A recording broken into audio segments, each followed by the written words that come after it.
Então, segundo vídeo aí, vou falar dessa vez sobre as vantagens e desvantagens de se trabalhar com Bitcoin. Eu estou aqui no site do bitcoin.org e é um site muito bom também, brasileiro. Ele explica muita coisa sobre Bitcoin, tem várias perguntas aqui bem detalhadas no site, mas eu vou falar especificamente das vantagens. Então, uma das vantagens aqui, que ele está citando, liberdade de pagamento. Significa o quê? Significa que você pode fazer transações a qualquer momento do dia, em qualquer dia da semana. Não existe restrição de feriado ou ser de madrugada, banco não funcionar. Como a gente trabalha com banco, né? Quem trabalha com banco, você não pode fazer transações de madrugada ou em finais de semana ou feriados. Com o Bitcoin não, você pode fazer transações a qualquer momento, a qualquer hora. Taxas muito baixas.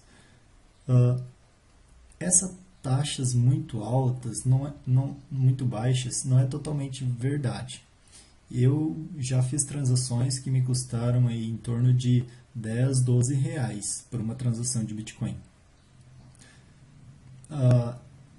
Também já fiz transações que me custaram 13 centavos, por exemplo. Então, é uma taxa que varia conforme a rede. Por exemplo, se estiver muito congestionada a rede, naquele momento que você quer transacionar, se tiver muita gente fazendo transações naquele exato momento, então vai ser cobrado uma taxa um pouco mais alta. Se tiver pouca gente transacionando, vai ser uma taxa muito baixa. Em geral, eu acredito que dá para fazer uma média aí de R$4 por transação, numa média. Mas já está sendo desenvolvida tecnologia para fazer com que essas taxas fiquem muito menores, como a Lightning Network, que é uma tecnologia nova aí. É um assunto mais específico também, que vai ficar mais para frente, para vídeos posteriores. Mas o Bitcoin, quando ele foi criado, a ideia é que nem houvesse taxa ou que houvesse taxas muito pequenas. Mas como a rede cresceu muito e houve uma demanda muito grande de transações, aí os mineradores começaram a aplicar taxas. Sobre mineração, eu vou explicar mais para frente sobre esse processo de mineração, que vocês provavelmente já devem ter ouvido falar em algum momento, mineração de Bitcoin. Mas também é um tema mais específico, vou deixar mais para frente. Então, outra vantagem também é para fazer transações, por exemplo, para outros países. Se você for tentar fazer uma transação normal do Brasil para Portugal, por exemplo, isso eu não tenho certeza de quanto eles cobram de taxa, mas acredito que seja algo em torno de 10 a 20% em cima do teu valor, que eles vão cobrar, o governo vai cobrar de imposto. E isso sem falar no tempo de demora para o teu dinheiro chegar até esse outro país, né? Que acredito que leva aí uns 10 dias também. E o Bitcoin não, o tempo de demora para uma transação de Bitcoin, em geral, é uns 10, 15 minutos. Depende de quem está recebendo, de quantas confirmações ele precisa. Em geral, é 10, 15 minutos. Mais para frente eu vou explicar sobre esse tempo aí, porque dessa demora. Mas lembrando também que é uma tecnologia que já está sendo desenvolvida para ficar ainda mais rápido esse tempo de transação.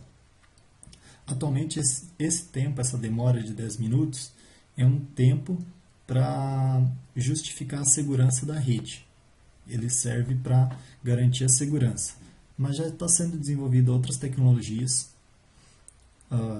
Como todo mundo sabe, o Bitcoin ele ainda é muito recente, embora ele foi criado em 2009. No próximo vídeo daí falarei sobre a criação do Bitcoin, como tudo começou.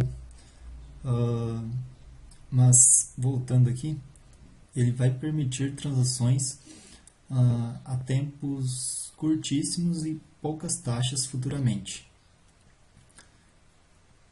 Outra vantagem, menos riscos para os comerciantes. Por quê?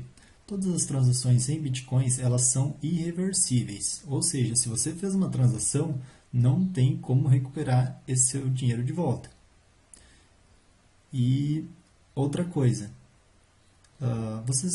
alguns talvez já tenham comprado pela internet alguma coisa usando cartão de crédito. Quando você compra usando cartão de crédito, você entrega ao site todas as informações da tua conta.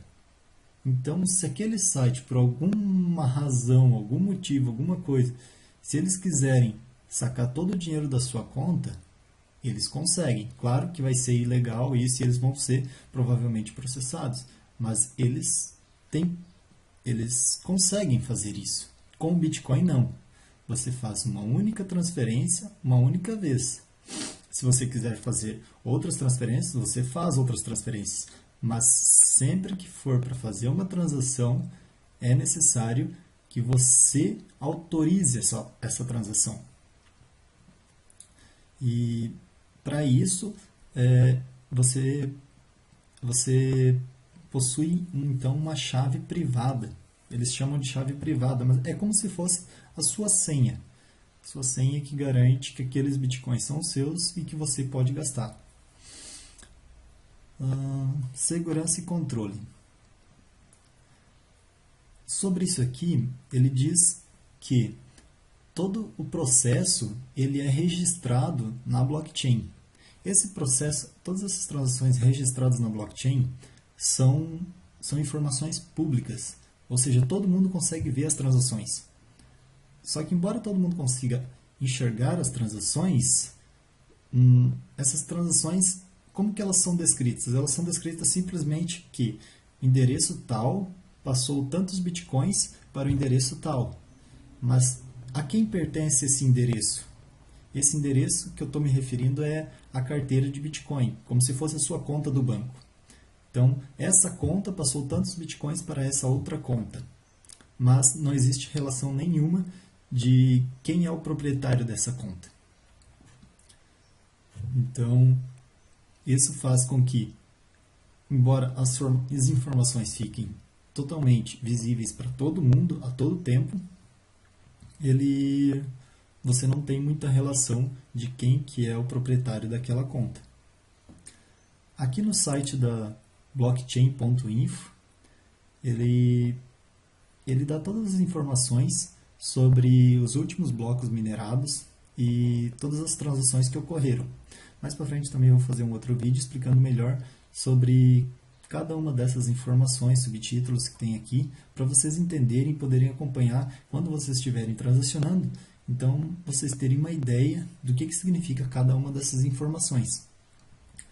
Por hora, basta vocês saberem que existem sites públicos, como a blockchain.info, ele não é o único site que faz isso, mas existem sites públicos onde é possível ver todas as transações que ocorreram.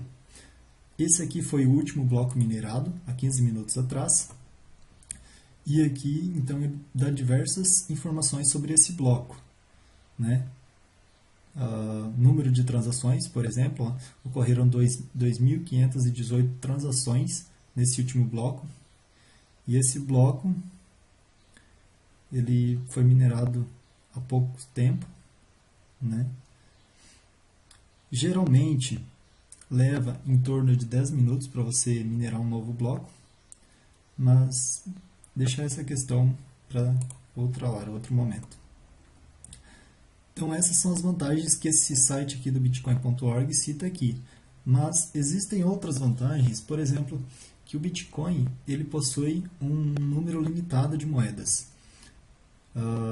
Está protocolado que o Bitcoin só possuirá 21 milhões de moedas Bitcoin. Isso garante que a moeda não sofrerá inflação. Na verdade, está acontecendo justamente o contrário. A moeda ela sofre deflação. Por ser algo limitado, assim como o ouro, o Bitcoin é muito comparado ao ouro atualmente.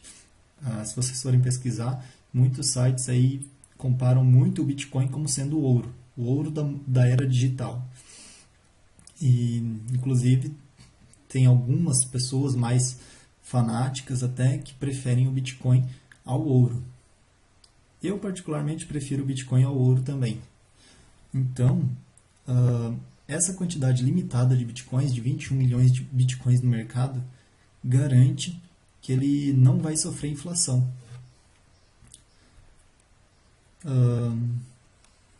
Outra coisa, o Bitcoin ele possui 8 casas decimais. 8 casas decimais quer dizer que um Bitcoin ele pode ser dividido em 100 milhões de pedaços, se eu não me engano. Né? 8 casas decimais para trás, a 100 milhões de casas. Então, quando você for comprar um Bitcoin, você não precisa necessariamente comprar um Bitcoin inteiro. Você pode comprar uma fração do Bitcoin. Você pode comprar 0,001 Bitcoin, por exemplo. Atualmente, 0,01 Bitcoin equivale a aproximadamente R$170. 0,01 equivale a aproximadamente R$170 atualmente. Então, as exchanges, geralmente elas impõem um valor mínimo de depósito para comprar Bitcoin. Mas esse valor mínimo é algo em torno de R$50. Então, depende aí da exchange e dos processos dela.